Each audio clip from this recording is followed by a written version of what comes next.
Decoding ওয়াইটি এমন একটি YouTube channel যে কিনা মাত্র 4টি ভিডিও আপলোড করে মনিটাইজেশন অন করে ফেলে এবং 7টি ভিডিও আপলোড করে 10,000 সাবস্ক্রাইবার গেইন করতে সক্ষম হয়।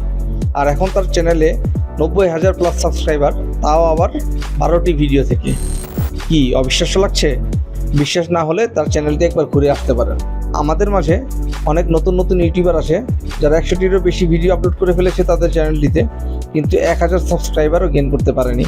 আর সেখানে এই চ্যানেলটি মাত্র 12টি ভিডিও থেকে 90,000 প্লাস সাবস্ক্রাইবার গেইন করেছে। কিন্তু কিভাবে, কি এমন স্ট্র্যাটেজি ফলো করে সে এত তাড়াতাড়ি এত বড় সাকসেস পেল, সেটাই আজকে আপনাদের সাথে শেয়ার করব। আমি তার চ্যানেল অ্যানালাইসিস করে তার পুরো স্ট্র্যাটেজিকে 4টি স্টেপে বিশ্লেষণ করব, যার মধ্যে প্রথম স্টেপটি আমার সবচেয়ে ফেভারিট এবং চতুর্থ স্টেপটি সকল ক্যাটাগরির ইউটিউবারদের জানা উচিত। সুতরাং যদি আপনি চান আপনার চ্যানেলটিও খুব দ্রুত গ্রো করুক, তাহলে এই ভিডিওটি না টেনে শেষ পর্যন্ত পুরোপুরি দেখুন। Strategy number 1, train jacking. এই চ্যানেলটি মূলত একটি ইউটিউব টিউটোরিয়াল রিলেটেড চ্যানেল। এই ক্যাটাগরিতে ভিডিও বানানোর অনেক টপিক থাকলেও সে চাইলেই প্রথম দিকে how to grow on YouTube like video বানাতে পারতো না, কারণ আমরা সাধারণত তার কথা শুনতেই পছন্দ করি যে অলরেডি কোনো একটা ফিল্ডে সফল। কেউ সফল হওয়ার আগেই সফল হওয়ার উপায় শেখাতে গেলে সমূহ সম্ভাবনা থাকে ব্যাকফায়ার করার। তখন তার অডিয়েন্সরাই হয়তো তাকে বলতো, আপনি এত উপায় জানলেন, নিজের ইউটিউব চ্যানেলটি গ্রো করে দেখান। যার কারণে সে প্রথমেই ইউটিউব টিউটোরিয়াল রিলেটেড ভিডিও না বানানোর সিদ্ধান্ত নেয়। সে এমন কিছু খুঁজে বের করবার চেষ্টা করে যা তার ক্যাটাগরির সাথে মানানসই, যার মাধ্যমে সে মানুষকে কিছু শেখাতেও পারবে এবং সেই সাথে মানুষ তাকে ক্রিটিসিজমও করতে পারবে না। আর এখানেই তার প্রথম স্ট্র্যাটেজি শুরু হয়। সে যেটা করলো, ইউটিউবে যারা অলরেডি তার ক্যাটাগরিতে সাকসেসফুল এমন মানুষকে খুঁজে বের করলো এবং তারা যে স্ট্র্যাটেজিতে সফল হয়েছে সেই জিনিসটা মানুষের সাথে শেয়ার করতে শুরু করলো। এতে যেটা হলো, অডিয়েন্সরা সাকসেসফুল ইউটিউবারদের স্ট্র্যাটেজিগুলো জানতে পারলো এবং সেই সাথে সেই স্পেসিফিক ইউটিউবারের টার্গেটেড অডিয়েন্সরা তার পছন্দের ইউটিউবারকে নিয়ে ভিডিও তৈরি করায় তার ভিডিও দেখার ব্যাপারে বেশ আগ্রহী হতে লাগলো। আর ধীরে ধীরে ওই ইউটিউবারের অডিয়েন্সরা তার অডিয়েন্স হিসেবে কনভার্ট হতে শুরু করলো। তার মানে কি এই যে ফেমাস ইউটিউবারকে নিয়ে ভিডিও বানানো ইকুয়াল ফ্রি ভিউজ? এমন ভিডিও তো অনেকেই বানায়, সবার ভিডিও কি ভিউ হয়? Of course not. আর এখানেই শুরু হয় তার second strategy. Strategy number 2, captivating thumbnail. It's not wrong to say that তার চ্যানেলটি গ্রো করার পিছনে অনেক বড় একটা রিজন তার থাম্বনেল। বাট থাম্বনেল তো সবাই বানায়। তার থাম্বনেলের মধ্যে এমন কি ছিল যার কারণে তার ভিডিওতে এত দ্রুত বেশি ভিউ জেনারেট করতে পারলো? ইউটিউব ভিডিও র্যাঙ্ক করানোর সময় মূলত দুটো ফ্যাক্টরের উপর বেশি নজর দেয়। Number 1, CTR, click through rate. Number 2, watch time. সিটিআরের ম্যাক্সিমাম পার্সেন্টেজ ডিপেন্ড করে থাম্বনেলের উপর। অবশ্য এমন কোনো রুল নেই যে এত পার্সেন্ট সিটিআর হলেই ভিডিও ভাইরাল হবে, তবে ইউটিউবের ম্যাক্সিমাম চ্যানেলের সিটিআর 2 থেকে 10%-এর মধ্যেই হয়ে থাকে। So the question is how to make a perfect thumbnail and getting high CTR. Thumbnail নিয়ে ডিটেল ভিডিও সামনে আসতে চলেছে, but now I am sharing some important rules to make your thumbnail better. Rule number 1, remove any useless element. ইউটিউবে হাজারো video আছে যার কারণে মানুষের এত সময় নাই যে আপনার ভিডিওতে বা থাম্বনেইলে অনেক বেশি অ্যাটেনশন দিবে। এই জন্য যত আননেসেসারি জিনিস আছে লাইক সাবস্ক্রাইব নাও, ওয়াচ নাও অথবা কোনো ইমোজি, মোট কথা যা আপনার থাম্বনেইলে কোনো ভ্যালু অ্যাড করছে না, সব কিছুই আপনার থাম্বনেইল থেকে রিমুভ করে দিন। এতে করে আপনার থাম্বনেইলে ক্ল্যারিটিও আসবে and it will looks visually appealing. Rule number 2, use the right colours and font. As a audience আপনি চিন্তা করুন, আপনি যখন কোনো ইউটিউবের হোম পেজে যাবেন, আপনার সামনে আপনার পছন্দের অনেকগুলো ভিডিও শো করবে। এখান থেকে আপনি কোন ভিডিওটা দেখবেন? খুব স্বাভাবিকভাবেই আপনার সামনে যে ভিডিওর থাম্বনেইল বেশি আকৃষ্ট করবে সেই ভিডিওটি আপনি দেখতে চাইবেন। আর এখানেই আসে কালার ফ্যাক্টর। স্বাভাবিকভাবে থাম্বনেইলে এমন কালার ব্যবহার করা উচিত যেগুলো একটু ব্রাইট, যেগুলো মানুষকে বেশি ফোকাসিং করবে।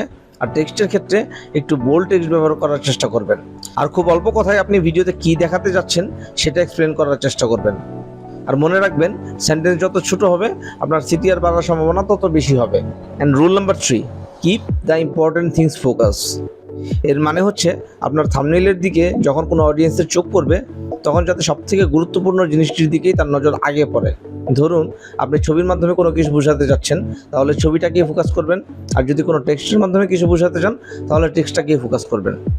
তো এইভাবে থাম্বনেইল তৈরি করলে হয়তো আপনার ভিডিওতে ক্লিক করা শুরু করবে, কিন্তু ওয়াচ টাইম কীভাবে বাড়াবেন? আর এখানেই আসে strategy number 3, editing and voice over. Editing হচ্ছে ভিডিওর এমন একটি পার্ট যা অডিয়েন্সকে আপনার ভিডিওতে আটকে রাখবে। এডিটিং এমন হওয়া উচিত যাতে আপনার ভিডিও দেখতে দেখতে অডিয়েন্সটা বোর ফিল না করে। আপনি যদি সেম টপিকে দুটো আলাদা আলাদা ভিডিওকে কম্পেয়ার করেন, ধরুন একটি ভিডিওতে একজন লোক সামনাসামনি ক্যামেরার সামনে বসে সেই বিষয়টা নিয়ে কথা বলছে, আরেকটা ভিডিওতে সেম টপিকের উপর কন্টিনিউ স্ক্রিন প্লে চেঞ্জ হচ্ছে, আপনার কাছে কি মনে হয় কোন ভিডিওটি বেশি এনগেজিং হবে? অবশ্যই যে ভিডিওটা বিষয়বস্তুর উপর ভিত্তি করে কন্টিনিউ স্ক্রিন প্লে চেঞ্জ হবে সেই ভিডিওটাই বেশি এনগেজিং হবে। সেই ভিডিওটা দেখতে দেখতে মানুষ কখনো বোর হবে না। মূলত এটাই ছিল তার স্ট্র্যাটেজির অংশ। সে তার কোনো ভিডিওতে তার নিজেকে কখনোই সামনে আনেনি, বরং ক্যামেরার পিছনে থেকে তার প্রত্যেকটি বিষয়বস্তুকে ডিসক্রাইব করার চেষ্টা করেছে এবং সেই সাথে সামঞ্জস্যপূর্ণ স্ক্রিন প্লে চেঞ্জ করেছে, যে কারণে তার অডিয়েন্সরা তার ভিডিও দেখার ব্যাপারে বোরিং ফিল তো করেইনি, বরং তার বদলে আরও বেশি ইন্টারেস্ট ফিল করেছে। তার মানে কিন্তু এই না যে আপনি ক্যামেরার সামনে কথা বলে কোনোভাবেই অডিয়েন্সকে আগ্রহী করে তুলতে পারবেন না। হ্যাঁ, আপনি যদি ক্যামেরার সামনে খুব বেশি সাবলীল হন সেই ক্ষেত্রে আপনি অবশ্যই পারবেন, কিন্তু অনেকের ক্ষেত্রেই, বিশেষ করে আমরা যারা নতুন ভিডিও বানানো স্টার্ট করেছি তারা ক্যামেরার সামনে কথা বলতে সংকোচ বোধ করি। তাদের জন্যই মূলত এই স্ট্র্যাটেজি। মোট কথা হচ্ছে আপনি যে কোনোভাবেই হোক আপনার অডিয়েন্সকে আটকে রাখতে পারতে হবে। এখন যদি অডিও নিয়ে কথা বলতে যাই, অডিও হচ্ছে একটি ভিডিওর প্রাণ। আমরা সাধারণত কোনো ভিডিওর কোয়ালিটি খারাপ হলেও আমরা সেই ভিডিওটা দেখি, কিন্তু তার অডিও কোয়ালিটি যদি খারাপ হয় সেক্ষেত্রে আমরা সেই ভিডিও অবশ্যই ইগনোর করি। তাই যে কোনো ভিডিও অনেক বেশি এনগেজিং করার জন্য ক্রিস্টাল ক্লিয়ার অডিও কোয়ালিটির কোনো বিকল্প নেই। Strategy number 4, creating binge watch session. এই স্ট্র্যাটেজিটা অনেক ইন্টারেস্টিং এবং সব ক্যাটাগরির ইউটিউবারদের এই স্ট্র্যাটেজি সম্বন্ধে জানা উচিত।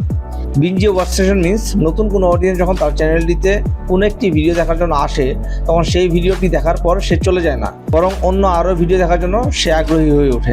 কিন্তু সেটা কিভাবে? আপনি তার ভিডিওগুলো দেখলেই বুঝতে পারবেন। তার প্রত্যেকটি ভিডিও শেষে সে একটি সিচুয়েশন ক্রিয়েট করে একটি রিলেটিভ প্রবলেম সামনে নিয়ে আসে এবং এর সমাধান হিসেবে তারই ক্রিয়েট করা অন্য কোনো ভিডিও সাজেস্ট করে।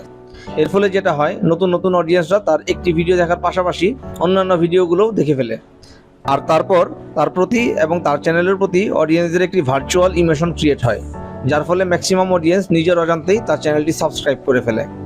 আর এইভাবেই সে অতি দ্রুত তার চ্যানেলে একটি কমিউনিটি বিল্ড করতে সক্ষম হয়। তবে এটাও সত্যি, এই স্ট্র্যাটেজিগুলো ঠিক তখনই কাজ করবে যখন আপনি অডিয়েন্সকে কোয়ালিটিফুল কিছু ভিডিও দিতে পারবেন, যা দেখলে অডিয়েন্স হয় কিছু শিখতে পারবে অথবা সে এন্টারটেইন হবে।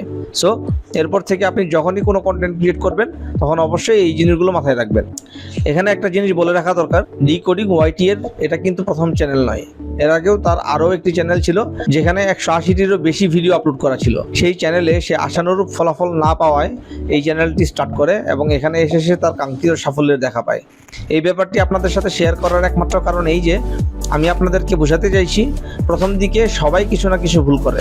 যারা ভুল থেকে শিক্ষা নিয়ে ভুলটাকে অভিজ্ঞতায় পরিণত করতে পারে তারাই ভবিষ্যতে সফলতা পায়, আর যারা এই ভুল থেকে শিক্ষা না নিয়ে হাল ছেড়ে দেয় তারা কখনো জানতেই পারে না সফলতা তাদের কত কাছে ছিল।